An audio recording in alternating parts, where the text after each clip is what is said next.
Okay, so we're here at Mother Murphy's Tearoom, and I'm chatting to Elaine, and we're having a little bit of a chat about mindfulness. That's it, yep, for the first time. For the first time? Yeah. So, mindfulness is a bit of a buzzword at the moment. There's lots of mindfulness books, a lot of mindfulness podcasts. But I don't think people actually know what mindfulness is. Would you agree with that? I think that's very true, yeah. I think if you take it right back, strip everything out of it, basically it's common sense. It's about living life freely and very simply. It's about trying to be as present in the moment as you can, as often as you can, and not think about future problems or things that have happened in the past, so you're not letting your mind go on and on and on about things. Do you think that's more difficult in today's living, because life is so stressful? It is, it's going 24/7, isn't it? Mhm. All the time. And people are just stressed out, got so many responsibilities. It's fast living, isn't it? Mm-hmm. It's like the social media that we're posting this on. Exactly, yeah, and that's okay if you don't let it rule your life. Mm-hmm. And I think that's what mindfulness is. It's realising that life is very stressful and fast moving, and taking time to yourself just to de-stress. So is mindfulness different to meditation? Yes, meditation is a tool, a mindfulness tool to de-stress. Okay. Mindfulness is being aware that life is fast moving, Mm-hmm. and just taking time out to relax, be yourself. So have a cup of tea. Have a cup of tea, yeah. But it's not just having a cup of tea. Mindfulness activity, having a cup of tea, is you can see the cup, you feel the heat, then you take it to your lips and you can smell it, you take a sip, and you're tasting it, the heat, the flavour in your mouth, and you feel it going down your throat. So you're using your 5 senses to drink your tea, rather than thinking about what's happening tonight and just gulping down your tea and not even realising what you're doing. So if you We can, all do that, don't we? we do, yeah. And I think that's life and fast, isn't it? Mm-hmm. It's just something you have to do to get out the door. Mm. But mindfulness activity is actually taking time to enjoy an activity and realise what you're doing without having your thoughts somewhere else. And so that's why I drink lots of cold cups of tea, because I make a cup of tea and then my mind's all over, and instead of concentrating on the cup of tea that I wanted, I'm too busy. And Do you know, today I was doing the housework and I made a coffee, and I'd take a quick sip and I'd go away and do something else, tidy up, do the hoovering, come back, and then I realised that my coffee's cold. Mm-hmm. Because you just been going at the 10 to the dozen all the time. But mindfulness is sitting down thinking, right, it's just me, I'm doing this and I'm going to savour it. Mm-hmm. Whereas meditation is sitting down, and maybe a guided meditation we could do, Mm-hmm. and all you're doing is in your imagination, you're following the words and making a picture, and that is time out for you. Mm-hmm. So the mindfulness activity is like having a cup of tea and enjoying it, and not thinking about the future or the past. Meditation is just sitting and enjoying being there and listening to what's going on around you. So I think you were going to, you'd suggested having a bit of a talk about positive thinking. Oh yes. So positive thinking in today's age as well, it's hard, because you've had all the stress of the busy life that we have. We're all in our work, we've got targets to meet, and if we don't reach the target, then your boss might call you an idiot. Or when you've been growing up, your teacher might have said, you're stupid, you can never do this. And we keep that in ourselves. So when we're having a quiet time or something goes wrong, that's what comes up, and we'll call ourselves stupid. Mm-hmm. It's just something that's been embedded in us, so that thought comes up. But positive thinking is acknowledging that that wee voice in our head is wrong. You're not stupid. Look at all the good things you can do. So positive thinking is acknowledging when a thought like that comes up that it's not right and change it. So if you're sitting there or you're busy doing something, you say, oh, for goodness sake, how stupid was I? You say, no, that was just a wee mistake. I'm really quite clever. So you're noticing anything negative you say to yourself and changing it to positive.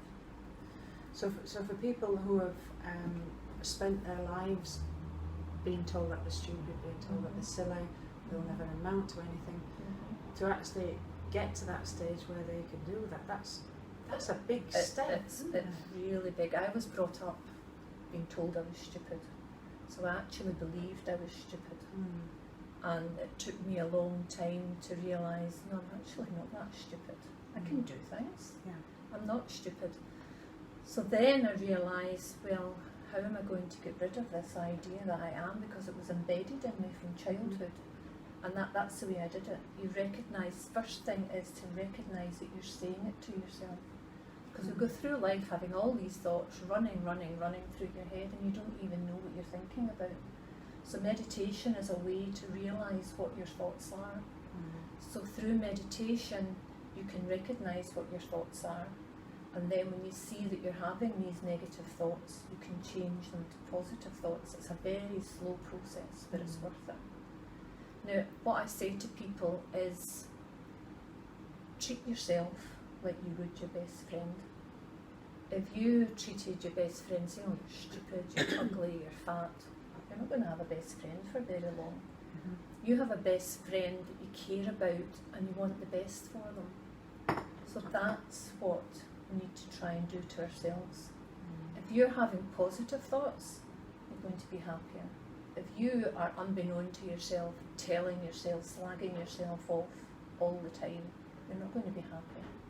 So when you start to change that and say nice things to yourself all the time, you become happier in life. You become more compassionate, because if you love yourself, you're more likely to love other people easier. Yeah. So it's a step on the road. Do you suggest people write things down, write the thoughts down? Yeah. What I do though for this whole process of positive thinking, I have a journal, and I only write down the good things that happen to me. Okay. So anything bad that happens to me, I don't want to remember that, because our brains are hardwired to remember the negative things, because that's how we survive as a species. If you don't remember the negative things, how can you protect yourself? It goes way back to the manhunters going out at the meeting a saber-toothed tiger. If you don't remember what happened the last time you met a saber-toothed tiger, then you're going to be dead. So we remember the negative things, and that was okay in prehistoric times, or not prehistoric times, further forward than that. But nowadays we don't need that. These stressful things that are happening are not life-threatening, but the body reacts as if it were, because it hasn't progressed, it hasn't evolved. So it could be, we don't have to look for incredibly good things that have happened in the day. It could be a tiny little thing like it was nice sitting down having a chat with Elaine. It could even be, oh, that's a very pretty flower I noticed today. Wow, the birds are back in the garden with a tweet, tweet, tweet. How lovely is that? Yeah. What a beautiful moon it is tonight. The sun's rising earlier, so the days are getting longer again. All tiny, tiny things that don't cost any money gives you a lot of pleasure. And do you think people will find that, so maybe today it might be hard to find some good things, so I might only think of one, but Yes. tomorrow I might think of two. Yeah. And then it starts getting easier. Exactly. When I first started doing the journal, it was hard, really hard to find good things. I started at like bullet points, so I would write down one, and then as you say, the next day I might find 2 and 3, and now it's really easy because I have changed my mindset. And do you still do that? Do you still write a journal? Yeah. I do, and I find it very beneficial because once I've written it all down, I go, wow, what a good day I had. And it's always a good day because I'm remembering the good things that happened. And I'll look back on previous ones. I've been doing it now probably for about 5 years, and it's just amazing the good things that happen. Whereas before, I was falling into the trap that everybody does, and with a negative mindset. And when you're in a negative mindset and people are annoying you, you see the negative things. You get what you focus on. So if you're being more positive and happier, that's what you notice more of. I need to start a journey. Yeah. I need to start a journey. It's really good. It's another mindful activity because you're sitting there concentrating. What did I do today? What really pleased me? Why was I happy today? So maybe our next one will be how I'm finding doing the job. Yeah. And being positive. Yeah. So it's a good thing to do. Yes. And try and find a mindful activity, an activity that you do every day, so you're not having to find a new activity. Even if it's in the shower, concentrate on washing yourself in the nice warm shower that's coming down on you. Or it could be a small activity like putting on your shoes.